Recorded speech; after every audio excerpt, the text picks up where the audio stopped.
Recording. All right. Well, welcome everyone. Thank you for joining us for the last session of our Startup Board Development Workshop series. We're excited to have you all here in this space. My name's Cameron Law. I serve as the Executive Director of the Carlson Center for Innovation and Entrepreneurship at Sacramento State, and we're on a mission to make this region serve as a premier hub for regional innovation and entrepreneurship. And ultimately, our goal is to give you the tools and support you need to get your businesses off the ground and ultimately scale from then on. And we have been excited to bring you this series to kind of give you some mindsets into how to utilize and leverage your startup board. We know that sometimes that can be an amorphous thing to be looking at, but it's a really crucial thing for you in getting your business off the ground. And we thought, what a great way to end the series with a panel of amazing people in the startup space. And so I'm joined by three panelists here. So I'll start from the top. You'll probably see Kim Box, who'd been leading the charge throughout the workshop series here. And so she'll be serving as one of our panelists. And she is, again, an independent board director, as well as has been an advisor and an executive, and then also has led some startups as well. We then have Cheryl Benega, who is the co-founder of Fourth Wave, as well as the managing director of Waimahala Ventures. And then we have Lakesh Sakaria, who is the founding and managing partner of Moneta Ventures and serves on a number of their portfolio board. And so our plan of attack for today is to just have a great dialogue amongst our panelists here. I have some kind of queued up questions for us to have a conversation, and then we'll open it up to all of you as we've done in the past, to get your thoughts and questions into the space. And so maybe just kicking off with our panelists, I'll start with Kim, just because you're on the top left of my screen here. So would love for you to just share a little bit about some of the different boards that you sit on and the role that they play maybe in the startup space or just in general, some of the boards and or advisory boards that you sit on. And then we'll go to Cheryl and then Lakesh. So I have a very diverse board portfolio. I'm on a mid-cap public company board. I'm on a small company, private company, medical device board out of Grass Valley. The company's out of Grass Valley. And I'm on a nonprofit related to board directors. I'm on advisory to the Carlson Center for Entrepreneurship here with Cameron and company. And several advisory things for other companies that I do here and there. I've added it up the other day. I've been on 14 boards, and half of them are public and private, and half of them nonprofit. And the most relatable to this is I ran my own company for a while, an internet company, and was board chairman and president CEO. And then I ran another medical device company here in town for 4 years and was on the board of that company as well as the CEO, and have served as an advisor to many other small company and also as a mentor to several local startups founders. Love it. 14 boards. That's quite the number. And I know we've probably crossed the three of you. There's many different boards. How about you, Cheryl? Yeah, so currently I have 4 portfolio companies, early stage tech companies that I'm on the board of, and then I'm on a nonprofit board and the advisory board at the Carlson Center.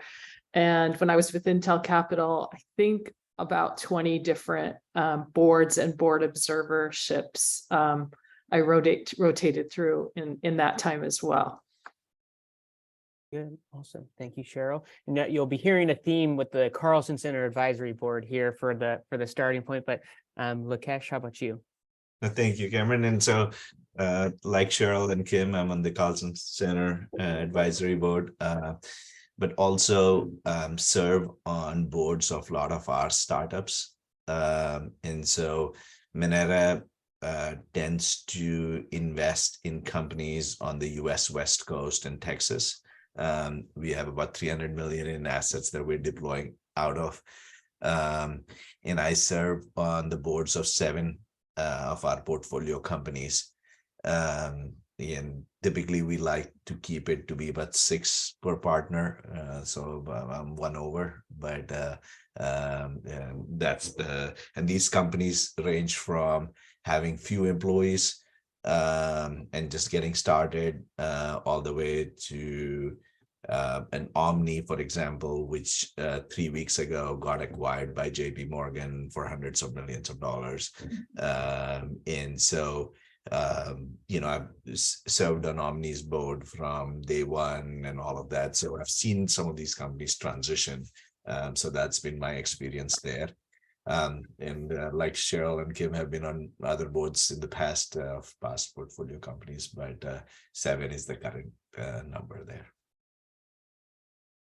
Go. Awesome. So we're in good company. Some people who have a good amount of experience on serving on a variety of different stages of boards.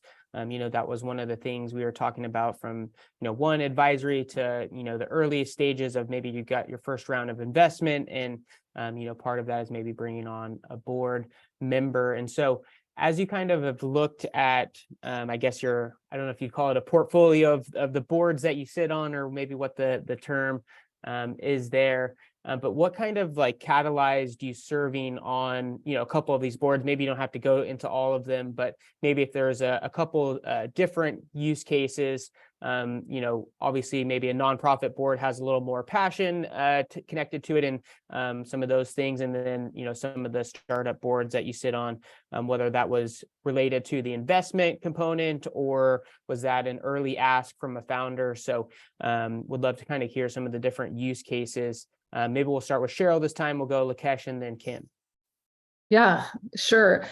So currently, I have a nonprofit which is Fourth Wave, which is the accelerator program. And so we obviously have a board with that, and I'm active with that board.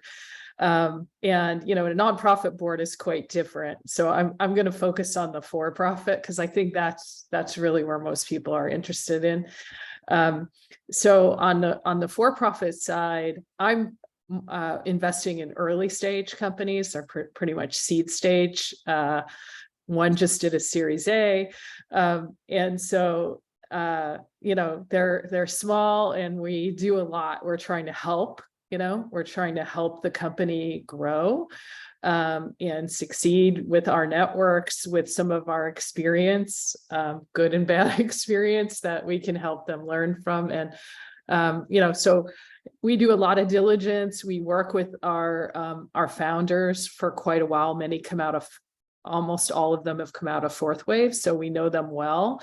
And we're really there to, I'm motivated to help them grow and be successful with their companies. And I have also, like Lakesh said, there's various stages. I've been on boards that go through, acquisition, or I've been on one that went through two that went through an IPO.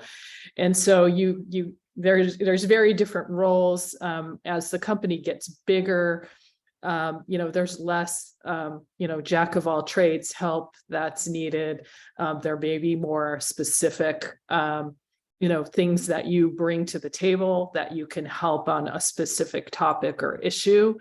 The boards tend to be a little bit larger, and investors come onto the boards with each new stage of investment typically. So if you're going to raise like a Series A or B, the lead investor will typically come on to the boards at that stage. So, and maybe some of the earlier board members who were on when you were maybe seed stage may exit. Maybe they were an angel investor or so forth. They may exit. So, you're really, each stage has, I play a little bit different role. Nice. Well, I think that's a good transition. I know Cheryl's mentioned, with some of these companies are pre-seed or kind of that seed round that you're hopping on the board, and then, fingers crossed that they continue to make traction and raise that Series A round, and they come to Moneta Ventures and, get some funding there. But kind of, curious of what that next step maybe looks like, Lakesh. And, we heard from Cheryl that, some of those early stages might be a little more hands-on. Is that true at kind of the same level you work on? And I know that Moneta is, a pretty value add firm, and that's kind of core to your thesis. Is that unique to Moneta, or is that something that you see elsewhere as well? So yeah, no, so from a Moneta standpoint, so what I thought was the normal when it came to VCs was that people would take on board seats, be helpful to the companies, and all of that. But Moneda's goals were to kind of aspire to be more, right? So can you, help them in the advisory capacity? Can you help them brainstorm things? Can you provide the rails, to direct them in terms of growth? And all of that. So our aspiration was to be, beyond that normal. But the one funny part that I found out recently as we were fundraising was one of the LPs said, "Hey, so do you all attend like the board meetings and things?" And I said, "What do you mean?" Like I thought that was a very weird kind of question. That of course you attend the board meetings. And he said, "Well, the reason we ask is we found." There are several firms that just as a rule just never attend board meetings, and they're on the board. And I'm like, wow. I mean, and this is like a large pension fund telling us this. And that they just in general, I mean, they've just invested in so many that they don't actively participate on the board. So I didn't even know that that was a possibility. I thought if you were, on the board, you kind of got to attend and be involved. So when it comes to Series A, investments and things like that, it's for us, we insist on a board seat when we make an investment, right? So, and so we typically lead the round. And when we lead the round, we insist that we be on the board. And over time, there is no, like Cheryl mentioned, as subsequent rounds happen and things like that. You get to Series B, Series C, you eventually lose your board seat. But what has happened, like for example, I mentioned Omni. Originally it was the two founders and me on the board. It was three people. We would get together in very informal and discussions and, brainstorming. And it was like, some level of a board agenda, but that was it. And, and if anything, we needed to document or the board needed to pass, we would do that kind of stuff. But generally it was focused around the business and where you are and all of that. Over time, they got a, Series B investor. So JP Morgan Chase, Silicon Valley Bank came in as investors in the next round. When that happened, the board structure became more formal. Subsequent to that, they raised another round where, we lost our board seat, but the founder really wanted me involved. So basically converted my board seat to be an observer on the board, right? So I could continue to contribute into that till they got acquired recently.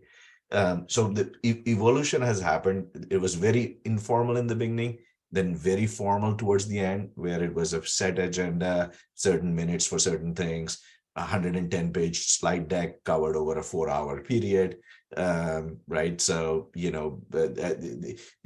quarterly meetings and things like that. So that evolution happens over time. That's what I have seen. And the role kind of changes in that sense. But at the end of the day, you're still doing two things. You're trying to be helpful to the company, and you're trying to maintain, you have the fiduciary responsibility you have of making sure you're doing the right thing, the duty of care for the company and all of that in that regard. Yeah, I know there was definitely some raised eyebrows when we heard someone's not their part of their ethos was not to attend the board meetings. That's an interesting thing, especially if maybe they demanded as part of their investment a board seat or something like that. So yes, definitely question marks there, but sets your firm apart, and certainly with the hands-on support. And I think, just as you were talking about the kind of the formalizing element, I think that's certainly a good transition to Kim and her experience. That's part of like us running this series overall, was to kind of give founders in these early stage startups those tools to start building that structure early on. And I know your experience, Kim, has kind of spanned from earliest stages and also running a startup and being on the board to then, working on with these large, corporations where you kind of have this very formalized board. So yeah, have you been a part of that kind of transition as it formalizes, and maybe like what does that look like in terms of maybe some of the things we've talked throughout the past series? Right. It's interesting when I hear the conversation, because I've kind of bookended, but I've never been in between. I can say where Lokesh and Cheryl live. I've been the CEO of a small startup company and been on the board, and you started the question with, why do you get on the board, or why would you want to be on the board? And in that case, I had a very big vested interest in what was going on and wanted a seat at the table, and was part of my negotiation on running the company was having a board seat. But the other companies that I'm involved in, I'm considered an independent director, meaning that I'm not, not like as a CEO, you're not independent because you're getting paid by the company and you have equity and so on. So on the independent side, I got on the small company that I'm involved in that has some very innovative things going on. So it's been around for a while, but it's also innovating similar to a startup. And that board I got recruited on because it's a medical device company, and I did have medical device background because of this company I ran, but my bigger background was 30 years at HP in information technology, and they were getting involved in software as a service, and they needed somebody that understood IT infrastructure. And so they have mostly doctors and health professionals. So anyways, my point is that you get on a board because you have some sort of related experience, in the case of the investment firms, they're investing, and they'll put people on the boards that can do that type of oversight. So I've seen boards go through different evolutions and grow. And as a matter of fact, even the public company I was on, the American River Bank that got acquired by Bank of Marin a year and a half ago, I was on that board for almost 10 years. And it went through different, the asset size almost doubled by the time I was off the board. So it went through different growth stages of what you need on a board at one point becomes very different than what you need on the board as it goes. You need to keep growing and evaluating your directors and seeing what are the skills we need to go to the future and the current that we have. So, but I do think that, Lakesh really described it perfectly. You start when you're a young company and it's very informal, and then you start needing to be really, really structured with your meetings, having good board minutes, because when you do go to get investment, people are going to look at your board minutes and they're going to think, are these guys organized? What's going on? And it protects the company and the officers, but it also helps with the structure and the signaling as you move through. So I cringe when I hear a director's on a board that doesn't go to the meeting. Being on a public company board that's regulated by the SEC, and just watching what happened to Silicon Valley Bank and so on, you can see that not going to a board meeting, whether it's a nonprofit or anything, you're responsible when the bottom falls out. So yeah, your name's missing on all of the board meeting minutes, but yeah, that's not a good situation. No, very yes, I agree, definitely. Well, awesome. Thanks for going around the horn there. So I'm going to open this one kind of up. Whoever wants to take it first, and feel free to build on one another. But I think one of the key things, certainly, of boards and advisory boards is really and kind of the basis of really us looking at this series was how to leverage and utilize your board to grow your startup, right? Not just to have there's certainly the fiduciary element to it, but really utilizing the experience and expertise. And so would love to kind of hear from all of you on maybe, a time you've been utilized in the right way, and how did that relationship get started? Not necessarily from meeting the people, but more so of how did that get established from, hey, I see you have the skill set, and we were able to utilize that and bridge some of those connections to if there's ever been an experience where you were on a board and you felt like you had more to give, but the founder or CEO wasn't really able to tap into that, and how they could maybe better prepare next time to do some of those types of things. So I'll kind of open up for whoever wants to hop in first there and go ahead and build on that. Let me take a shot at this one so I've one example of a really amazing board that I was on. The founder did a great job of balancing. If you think about what the board members do, right, it comes down to a few things. There's a part of informing the board first, right? Where the company is at, how the financials are, what's going on, right? The second is the idea that helping the board kind of decide on strategic alternatives that the company might have, right? You might be thinking about, should I go down this path or should I go down this path? How do you kind of get really good input from your board members? Can you make the conversation meaningful? And this founder particularly would do an amazing job of that, where he would set things up right. That, hey, these are the things that we're thinking about. What are your thoughts? What are your experiences? And, I really felt like got the best out of all of us in terms of being able to provide that input. So that I thought was very useful. The last thing from a board standpoint is also you have to think about what the board can do for you. So, this particular founder would essentially list out all his prospects that he was going to be targeting and things that were moving. And he would just, basically open it up and say, hey, would you all know anybody there? Or how could you help us with these pursuits?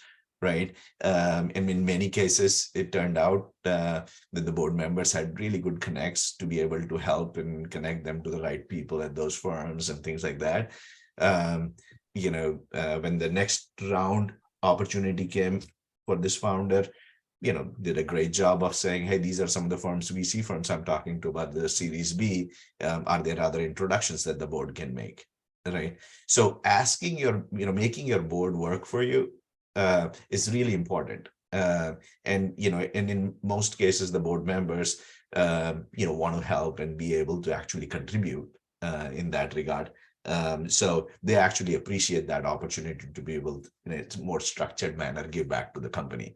Right. So that's the good experiences. And when we can always talk about bad experiences, Cameron, when you want us to. So, Maybe we'll do a chapter round of there. good ones, and then if anyone has any war stories, for sure, would love to hear those. So I mean, some of the key things I'm pulling there, and then feel free, Cheryl or Kim, if you want to hop in, was kind of it. I think just clear lines of communications of where the company is going, and kind of providing that information with strategic alternatives or alignments, I think is the language you use. But I think I was almost thinking in my head was like, here's our objectives. And then it was like, oh, this board member can help me with this.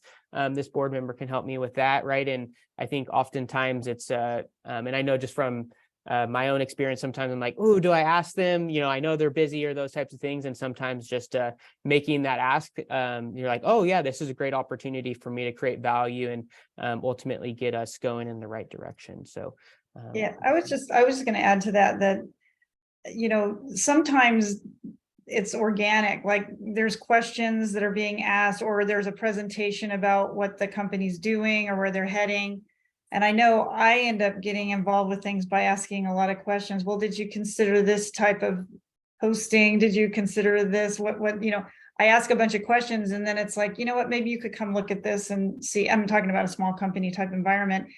They see, they know I have IT experience, but they may not know the depth of it. So by asking questions, and then the other thing I'll add is that I believe that it's so true. You bring these really talented board members in, and if it's just a presentation every board meeting without engagement, you're really missing an opportunity of why you have those people there, that they have skills and connections.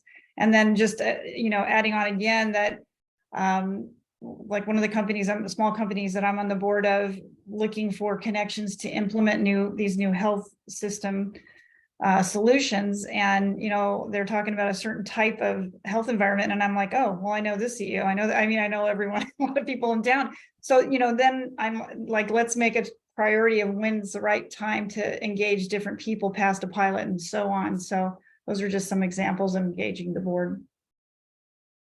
Yeah, I'll agree on that. I think you both made the points of, when you set up the schedule for your board meeting, have a section where you are tapping into the brains and the networks of the people on the board. So having questions and asks for the board is important, and just thinking of them as, hey, these people can work for you.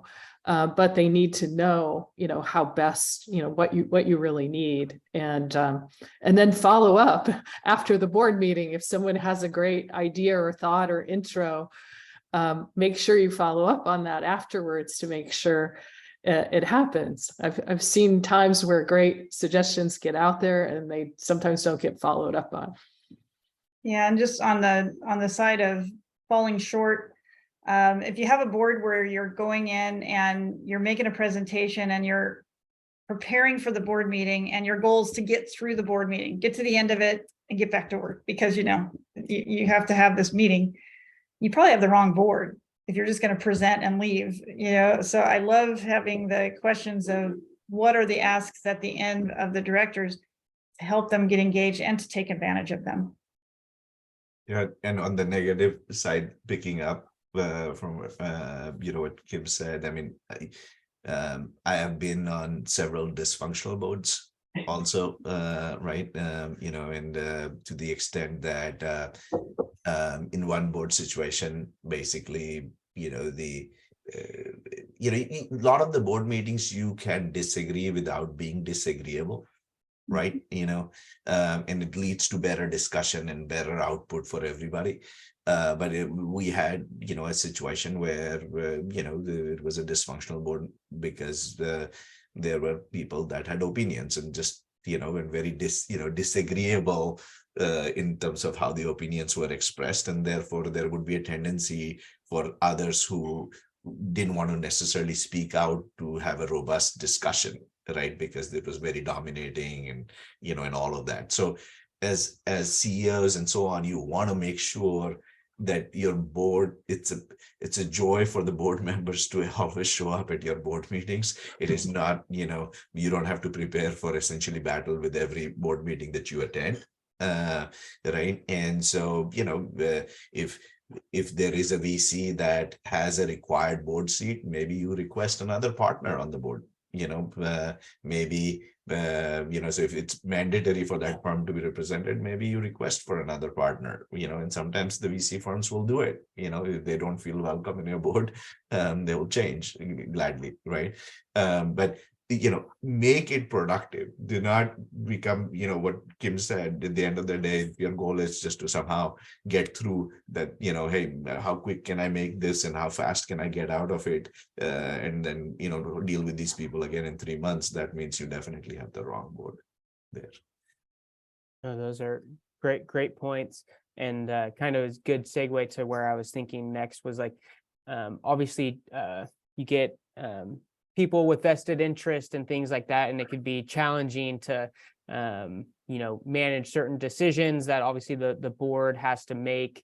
And so I guess one of the things that comes to mind is what's the role of the CEO in those board meetings for some of these early stage founders who maybe haven't really fully led some of these more I guess not super formal board meetings, but ones that really foster that dialogue with a larger kind of board group. And how does that interact with, is there usually a board chair set up, or how does that structure align and kind of foster the culture of the board to create the space for dialogues, or to manage some of those challenges that Lokesh shared, where maybe it's more combative than it is a dialogue, which can certainly be challenging. Well, one of the things I was going to say, when you select an investor, when you choose to take an investment, it's good to get to know that person. And if that person is going to be on the board and take the board seat, and, I know a lot of people think, oh, well, it's a check is a check, but it's not. A check comes from somebody. And if it's coming from Lokesh, that you're going to get a certain, person that's going to show up at the board and that's going to be there. And there's other people who, will write a check and will show up, very differently. And, as companies, so that's important to think about. And I know a lot of the early stage people, if you haven't had a board experience, you don't think about that. You think, hey, I'm getting a check. I'm not going to worry about the board experience, but it's good to get to know that person and know that they're going to be helpful, and you want to meet with them regularly and work with them in partnership. If they're yelling at you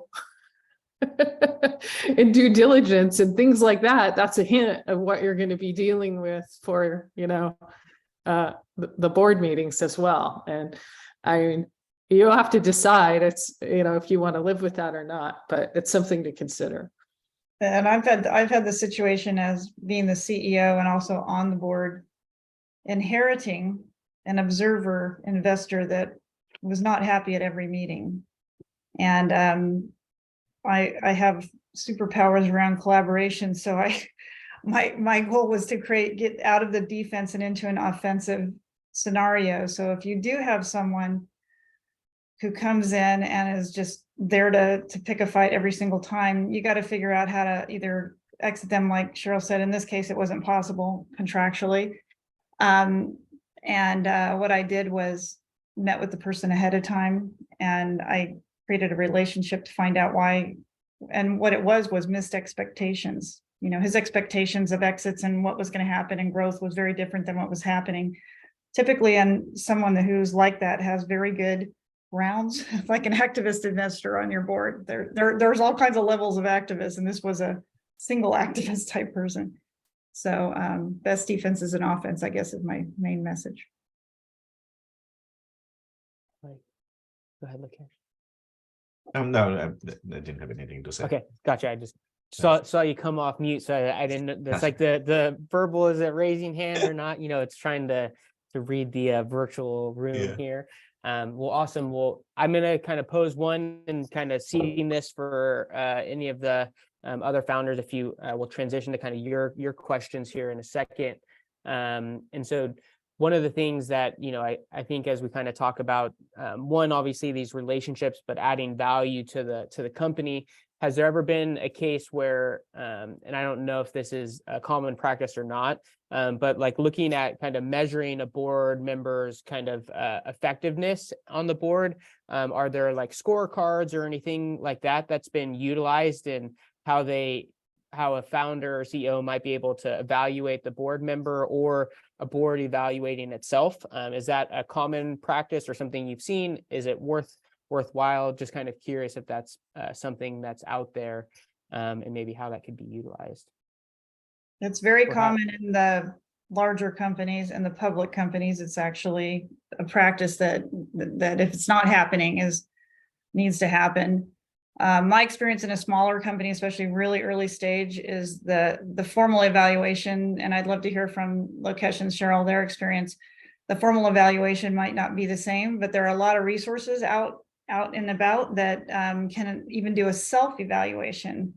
Some of the practices that I've been involved in is a self-evaluation where it's a list of like 15 questions, and the board together reads the question and answers it. Do we have regular strategic conversations? Are we open and discussing? And you can do that as a way to self-evaluate, which is a little less threatening than doing some sort of behind the scenes evaluation. So that's just a few comments.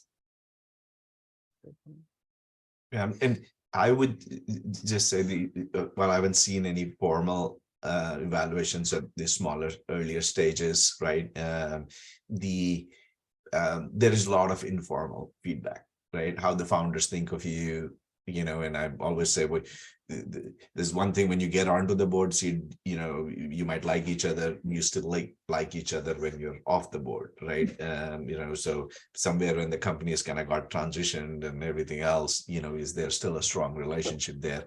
And you know, so informally, that feedback is really important for us as VCs. We want our entrepreneurs to think well of us because that helps in the ecosystem. The next entrepreneur says, hey, you know, these guys were amazing to me and all of that, and just, you know, propagates that, right? So there is, you know, we strive for excellence there because at the end of the day, that's that informal feedback that we seek, you know, has to be right. Do the fellow board members feel like, hey, you know, having so-and-so really helps on the board? So that's something that we seek just because it helps the ecosystem and everything else. But in the earlier stage ones, I have not seen any. Typically for our portfolio companies, we have not done the formal evaluation of the board in that regard, and it's probably a good practice to do so. So you know, it needs to be adopted, but just hasn't happened, at least on the ones that I've been on. Yeah, I like Lokesh, and in the private venture space, I haven't seen, you know, formal evaluations like Kim has seen in the public space. I will say that kind of what happens in my experience at each stage. So you raise a new round, let's say, I think there's some conversation at that stage, typically with the CEO and the current board members kind of thinking through who, you know, what's working, what can we improve upon as we expand our board or change the board composition. So I think that's an important time to really, kind of do that self-evaluation. And it doesn't go on formally, but it goes on, I think, almost most times informally. We're always thinking about how could we make this board better. You might enter a new market segment and you need new expertise in that market segment. And you might think about, okay, how do we get that expertise? So there's those types of evaluations that I think I've seen ongoing in kind of the smaller growing companies. And what Cheryl said, actually, the one thought that came to my mind because of what Cheryl said is actually, when you think about the different rounds that happen in a VC funded portfolio company, that usually becomes the checkpoint in some senses to reconstitute your board, right? So the next round comes along, Series B says, and so now the founder and the existing shareholders have a way to kind of restructure the board when the Series B round comes together. So if the Series B investor is okay with that, then, here's your opportunity to get, fine tune the board. So, so people that have not been productive and not been helpful from the board, maybe that's your opportunity to lose them. Maybe you add the expertise that you need on the board at that point, right? So that tends to be a good place to do that.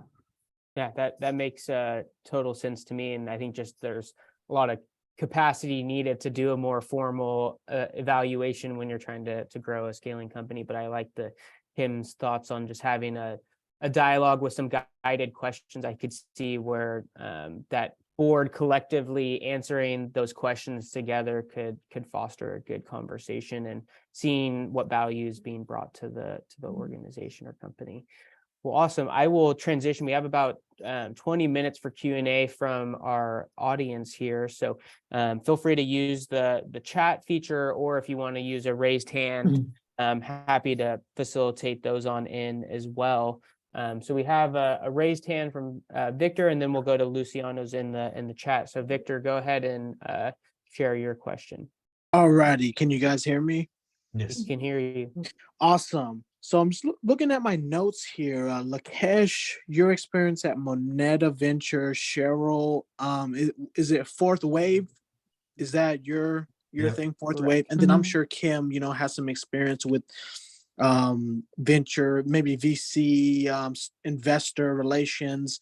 So my question is, if I were to apply to either Moneta Ventures or Fourth Wave today, how long is the process from actually acquiring maybe seed funding?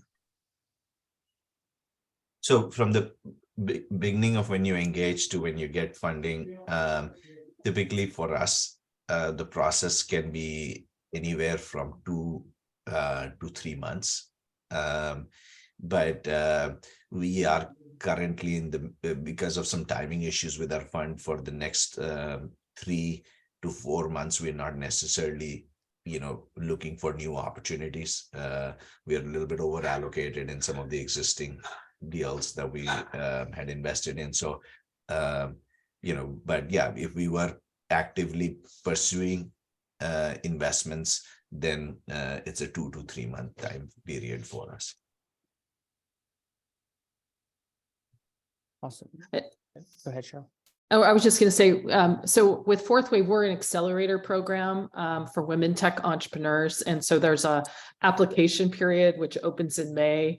And then we make our selections and start our program in the end of July. And then the venture piece, I invest in selected Fourth Wave companies that are coming out of the Fourth Wave program. So they'll have participated for 4 months in the program, and they're typically raising their seed rounds. And so that, that back end process of coming out of the program, it could take anywhere from 4 weeks to 6 months in terms of we want to watch and see how they're growing and doing. Right. All right. Luciano had the next question. I don't know if you want to bring those in, or if you want to have me read them out. Would prefer to have your voice. Yeah. Sure. I mean, it's kind of more of around the board formation process for early stage, more like a pre-seed stage. And so any tips or guidance around, how to start thinking about it, in terms of preparing, even though it is probably going to be, a round up later. And then, what pitfalls to avoid. And, I was thinking in terms of like how to potentially synergize with existing advisor or mentor networks. Yeah, so I'm going to start, and then I'm sure Lokesh and Kim will chime in, because we spend some time of this in our accelerator. At that stage, we actually tell people to form advisory boards. You don't really necessarily perhaps need a formal board. It's a little more complicated if you haven't started in the investment side. And so, advisory boards are a good way to kind of get started, where you figure out, hey, what expertise do I need? And then you profile, LinkedIn is great. You can search for people who have the skill set, and then you can look and see who in your network can introduce you. And, and then we do a lot of work with Fourth Wave through our networks, helping people get appropriate skill sets on their advisory boards. And so I think that's at the earliest stage. I think that's a great way to, get expertise, experience, skill sets that you need. We have, partnerships with some angel networks. And so it's also really cool if you can, find someone in an angel network that has that experience that you need, that's willing to come on and coach you a little bit as an advisor. We also, and there's guidelines, you can give them a small amount of equity that vests for their time, which I think is fair. And that's kind of what we advise our Fourth Wave folks to do as they're putting an advisory board together. Yeah, totally. Yeah, sorry, Kim, go ahead. Well, I just very short, I totally agree on the advisory board, and you want to be very careful who you put on your board. Once they're there, it's not easy to undo it. So the advisory board is kind of like a try before you buy kind of situation, where you can get them on and see who's resonating with your culture and your strategy, and resonating with where you want to take the company, and who's willing to help. Because you'll find with advisors, they're in a couple different cabs. Some people just are advisors to lots of companies, but they don't really jump in. And other people are advisors where they're really willing to help. So you kind of want to see where does this person lie? Are they going to be there when I need them, or are they just there for some other reason? So anyways. Yeah. And one of the things that I tell our founders is, if you think of 4 quadrants, right, and you have 2 axes. One is the how much a person can help. So, are they well known? Are they powerful in the industry? They have a lot of connects. How can, their presence in the board, can they help, right? So that's the first axis. And then, are they willing to help? That's the second axis, right? So what you're looking for is, people who have, the ideal combination is, hey, you've got, you've got Bill Gates on your board. He obviously has lots of connections, and he can, has lots of money to be able to put through. And the fact that he's on your board will really make, you attractive to other investors, and etc. And then it would be even more incredible if he was very willing to help, right? So on that quadrant, you want people that do well on both those sides, and so you got to always balance that. The worst combination is somebody who doesn't have the ability to help, and and is not willing to help, right? So that obviously is what you want to avoid, right? So you have those. So that's one lens through which I look at things in that regard. And then the second thing that I would tell you there is that when you think the advisory board is the way to go initially, unless you're required to bring somebody on for regulatory reasons, or they're funding it, or, they need to be on the board, right? Why would you? Because every input that you want from your board, you can still get, right? What would be the perspective why you want to kind of bring somebody on to a regular board, if you have that choice, right? So, but of course, having a board of sorts kind of helps with the discipline and therefore helps you. The other thing I tell our founders is, don't look at this as something you have to report, but look at this as your time to reflect, right? So every board, every quarter, when you have to show up in front of the board with 40 slide deck, you can reflect on how much progress you have made. And frankly, when I was an entrepreneur, it helped me tremendously because I was in the day-to-day business trying to run the business and everything else, and now I had to prepare this board meeting, so I had to think about what had happened over the last quarter, right? And it forced me to be a little bit more strategic on my thinking. So it's really beneficial for the founder to have board meetings, right? Would very much encourage that in that regard, because it brings that discipline. I just want to Excellent. echo that last point. Because obviously they're all on my advisory board, and we have three main meetings a year, and then we usually have kind of our Global Entrepreneurship Week Connect. And I think that's super true. Is like, when you first start out, you're like, oh, I got to share all these things and report out, and I usually kind of do that through an impact report or share kind of like what we've been up to. And it is always interesting to reflect back of what happened the prior quarter and all the things that transpired. And, partly, did we work on the right things, or while we're doing a lot, how do we continue to grow at these rates and things like that? So I think that switch in mindset, I think could be a really key one. And I hadn't heard that language before. So I think that's a really powerful mindset shift. Thank you. Yeah. Can I squeeze in a quick follow-up to Cheryl? Yeah. Sure. You mentioned practicing in a way with an advisory board. Do you have any thoughts, like the size of the advisory board, and were you referring to kind of a fast agreement where you can do some percentage of or number of shares under, or super small percent for that advisory seat? And how does that impact kind of a future round in terms of like your cap table management of having this kind of suite of advisors under fast agreements? Yeah, so, I wouldn't make it too large because, a handful, I guess, 3 to 6 is kind of what you would normally see in an advisory board.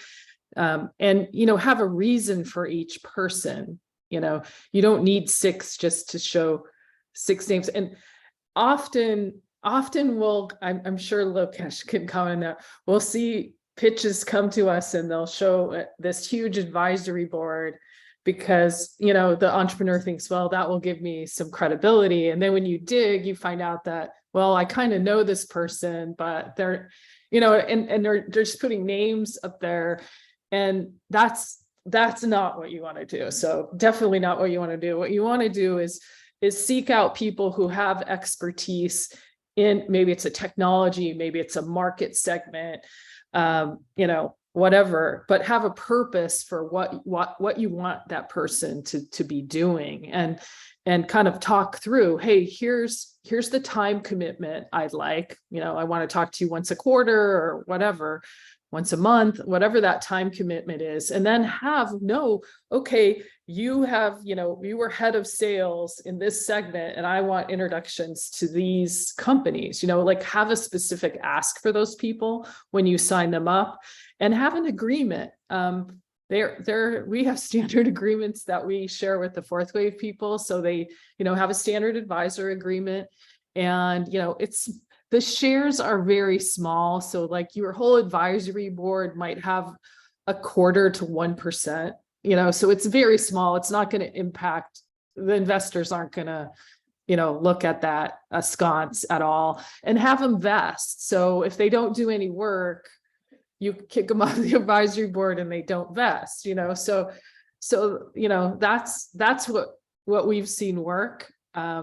And they're not going to join for the shares, but you want people, like Lokesh said, who are willing to do the work.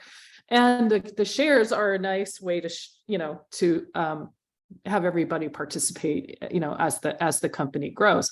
I have seen advisors end up coming on as employees, into companies as they do grow and are successful. So as well as come on as investors. And so there's a lot of, building that good advisory board can be fertile for investment, for employees, for access to customers, all of those things as you go forward.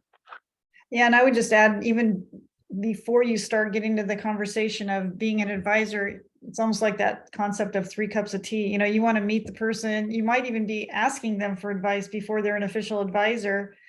And just, that's how it's worked for me in the companies. Some of the companies I become an advisor for is, somebody introduces and says, you should talk to Kim. She had that same challenge in her startup or knows these people. And then I meet with them, and it's a ways down before they might say, would you consider being an advisor? It's not like the first thing you ask or that you look for. It's so, and I love the 3 to 6. I've been involved in advisory boards where there's more and there's only a few, but it's a really effective way to cast your network a little wider and diverser. You can get some real, like one of the companies that I advise it's a medical type company. They have somebody in Washington, they have somebody that was with the DEA, they have somebody that was a nurse. I mean, really diverse angles at the same problem that makes it really rich. They don't just have the same type of person for each role. Thank you so much. All right, we have 2 quick questions that we want to squeeze in here. So maybe if the first one is so kind of just looking at the conversation up to this point, we've been talking a lot about kind of your scalable startup as kind of the context. Any ideas or guidance related to more social innovation or nonprofit startups related to any and all of that? So I'll comment. I mean, I think nonprofit boards are very different. Their mission and purpose is different. A lot of times nonprofit, when you join a nonprofit, you're going to fundraise. You want people on the board who are going to help fundraise for that nonprofit. And so that's why you see often really large boards in a nonprofit, because that's just an important piece of nonprofit. And people join the board because they care, they have a passion about the mission of the nonprofit. And so they want to be there to help fundraise, to help set direction. And so it's very, mission driven. So I'll stop there, but that's my experience, where obviously on the for-profit, you have fiduciary responsibility there. I think someone put in chat ROI driven. Obviously you're looking out for, the best outcome for all shareholders, which, does not come into play in the nonprofit side. Right. And a lot of nonprofit boards have a very specific one-pager that says, this is the expectation of joining the board. You'll give X amount each year, you'll do a give and a get, and so on and so forth, as well as serve on committees and so on. And Cameron, there was a quick question on board compensation for startups, if you want to dig it. Yeah, if you want to do that real quick, and then we have the one last one that we'll maybe conclude on. Yeah, okay. So just typically, if it's just beginning out and so on, the number that I've seen, depending on, again, the scale and size, I've seen 0.25%, stock options for, but basically what you want to do is eventually you are looking at what is that share going to be worth? How many hours is the person putting in? What does it translate to an hour for that? That's roughly the math I do, but invariably, if you just needed a quick rule of thumb to say, hey, what is it that when I'm just getting going, I've got my startup going, hey, 0.25%, you have 4 or 5 advisors, that's 1.5%. That would be my general perspective.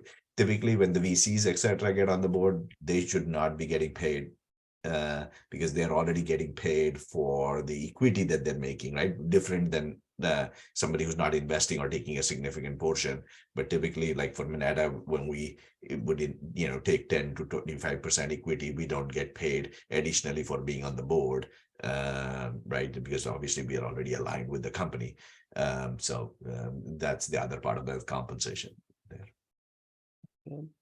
All right, so the last question, a caveat, we have 3 minutes here, so if maybe one or whoever wants to take it, and there's kind of multiple here, but maybe there's a gist there, but related to if you have a situation where you need to replace an investor on the board, how have you maybe seen to handle this situation?